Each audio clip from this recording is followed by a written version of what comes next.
Retailleau, bonjour. Bonjour. Et bienvenue. Ministre de l'Enseignement supérieur et de la Recherche. Et ça tombe bien, nous avons eu hier le prix Nobel de physique pour deux chercheurs, Anne L'Huillier et Pierre Agostini, associés à un collègue hongrois, Ferenc Krausz. 6 Nobel de physique en 20 ans pour la France.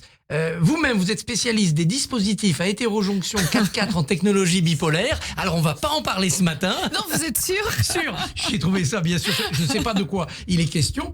C'est les semi-conducteurs, je crois, votre spécialité. Eux, c'est les électrons. La recherche française va bien. Oui.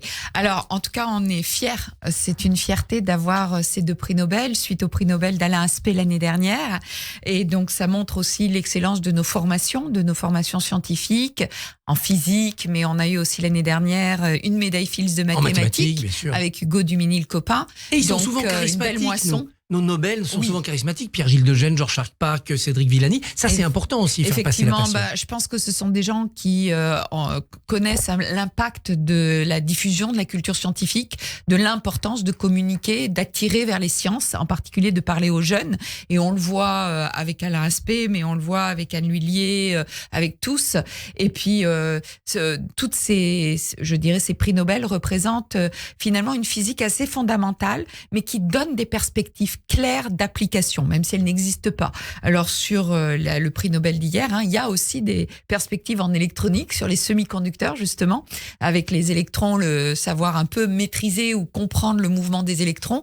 Donc ces applications dans le domaine de l'électronique, mais aussi du médical, du diagnostic. Donc on voit les applications et ça montre aussi l'importance de cette recherche fondamentale pour préparer notre avenir. Ça vous rassure ou vous continuez à avoir peur sur la vocation scientifique des jeunes en France, maths ou physique? Est-ce que vous dites, bon, ils vont y aller naturellement ou il faut les pousser? Il faut les pousser. Il faut qu'on travaille à cette, d'une part, attractivité de nos sciences, en particulier la physique, l'informatique, les maths, etc.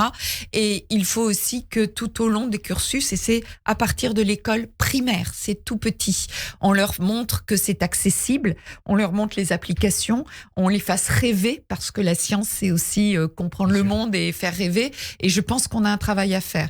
Puis peut-être dire, moi je suis d'autant plus heureuse qu'on a une femme. Et oui. Prix Nobel de physique. Donc ça, c'est la 5e uniquement depuis Marie Curie, grande lignée de physiciennes. Mais c'est la 5e sur 118 lauréats de physique, donc quand même pas beaucoup. Et je pense que ça permet de nous passer un message aux jeunes filles. On vous attend, faites des sciences, on a besoin de vous. Tout à fait. Et pour les mathématiques, on peut signaler l'ouverture de la maison musée Henri Poincaré. Exactement, Henri Poincaré, on a inauguré la semaine dernière. Pour le grand public, c'est important. Énorme, et une très belle maison. Alors c'est très bien. Alors pour la recherche, vous savez ce qu'on va vous demander, c'est de l'argent. Alors il y a une loi de programmation. Est-ce que le budget 2024 est au rendez-vous? Oui, le budget 2024, comme 2023, est au rendez-vous de cette loi programmation de recherche. Ce budget, il est en augmentation de façon globale au niveau du budget de l'enseignement supérieur et de la recherche, d'1,2 milliard d'euros sur les 25 milliards que représente le budget.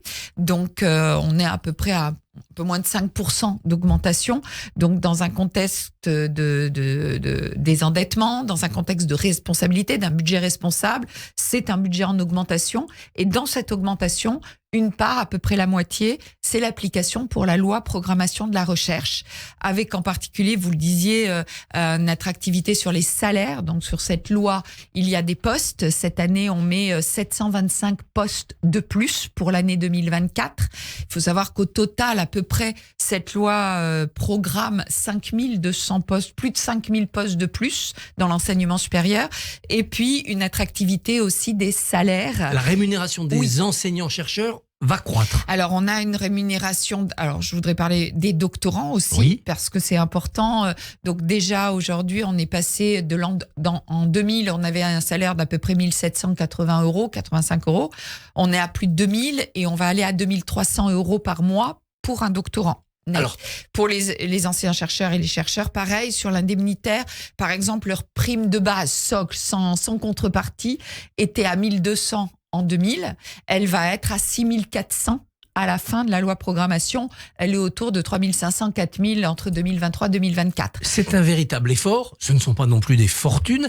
Est-ce qu'on a un moyen d'intéresser les chercheurs aux futurs brevets, aux futures applications pratiques qui vont peut-être faire gagner des fortunes à des entreprises? Alors, c'est évidemment un des axes dans la loi programmation, et une excellente question, c'est-à-dire que l'accès à l'innovation et à la valorisation, on voudrait que finalement, on ait un réflexe d'une découverte à l'application formation et au transfert.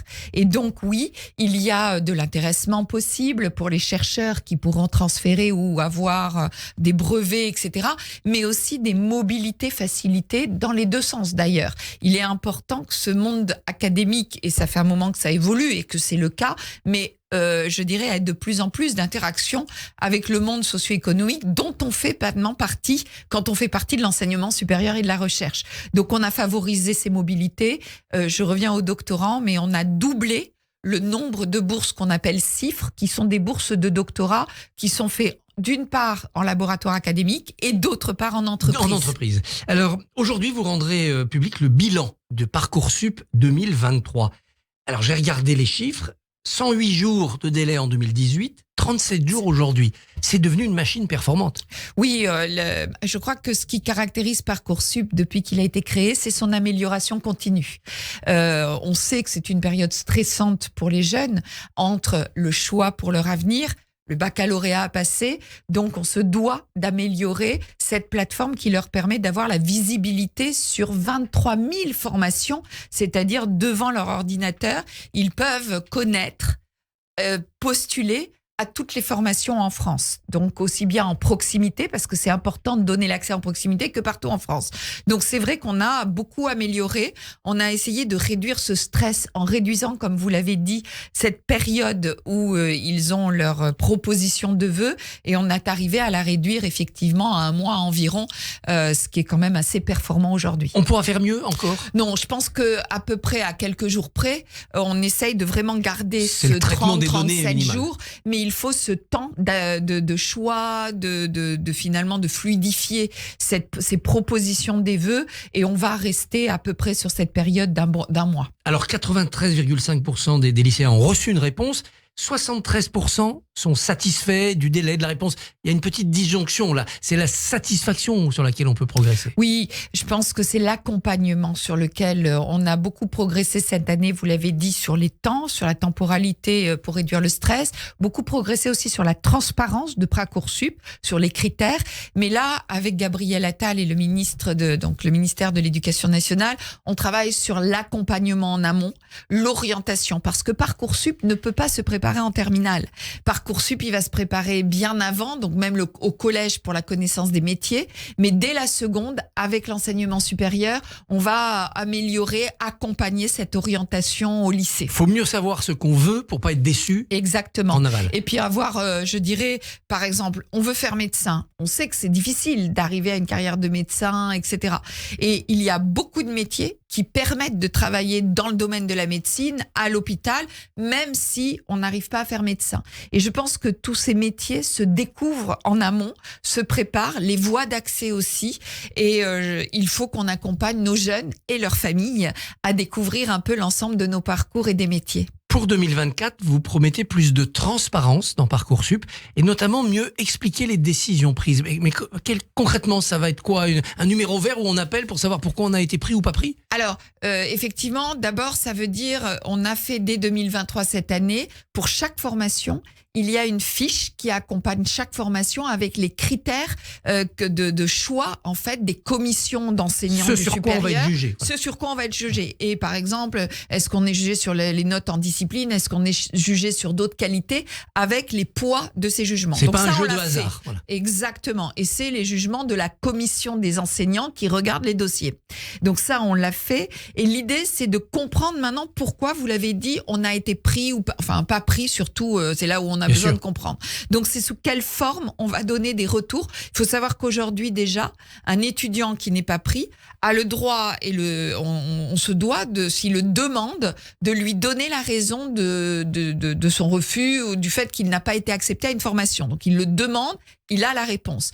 L'idée, c'est d'automatiser un peu ce retour pour que les jeunes, nos élèves et étudiants soient un peu fixés. Et l'explication. Alors la vie des étudiants n'est pas facile. Ensuite, une fois qu'ils sont dans leur formation, est-ce qu'il y aura dans votre budget un effort pour les aider financièrement? Oui, je vous disais tout à l'heure que ce budget a augmenté d'1,2 milliard. On parlait à peu près la moitié est sur la recherche avec la loi programmation. L'autre moitié, c'est sur la vie étudiante. Avec en priorité quoi? Le logement? avec en priorité les bourses, puisqu'il y a eu un gros effort que j'avais annoncé en mars et qui aujourd'hui, depuis août, les étudiants le voient, cette augmentation de nombre. Alors, 2 choses dans les bourses.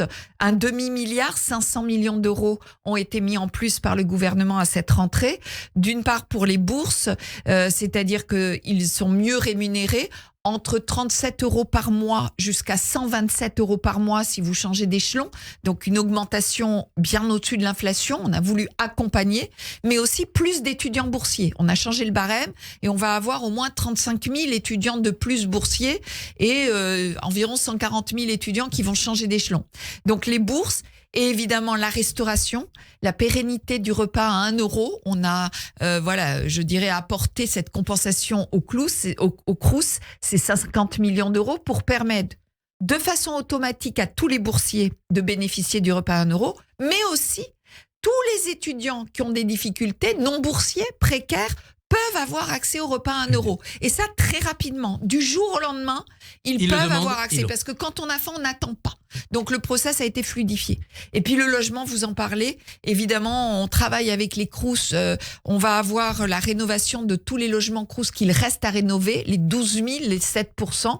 Et on travaille avec le ministère du Logement pour augmenter l'offre. Un mot sur le sondage publié la semaine dernière. 91% des étudiants juifs se disaient victimes d'antisémitisme. Une blague ici, une ambiance là. Vous avez promis des outils qui seraient déployés. Vous avez déjà une idée desquels ? Oui, tout à fait. Alors d'abord, je voudrais dire une chose, c'est que le gouvernement se mobilise totalement contre ce fléau.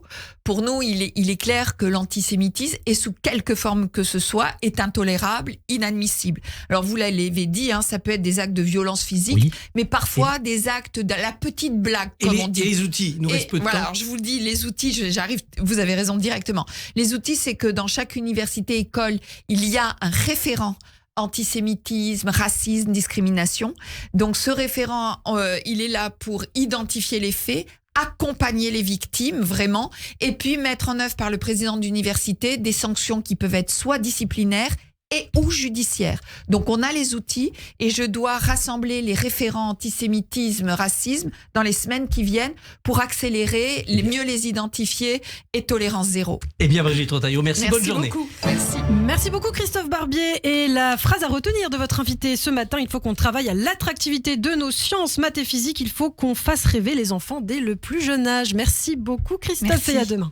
Merci beaucoup. Radio J, retrouvez le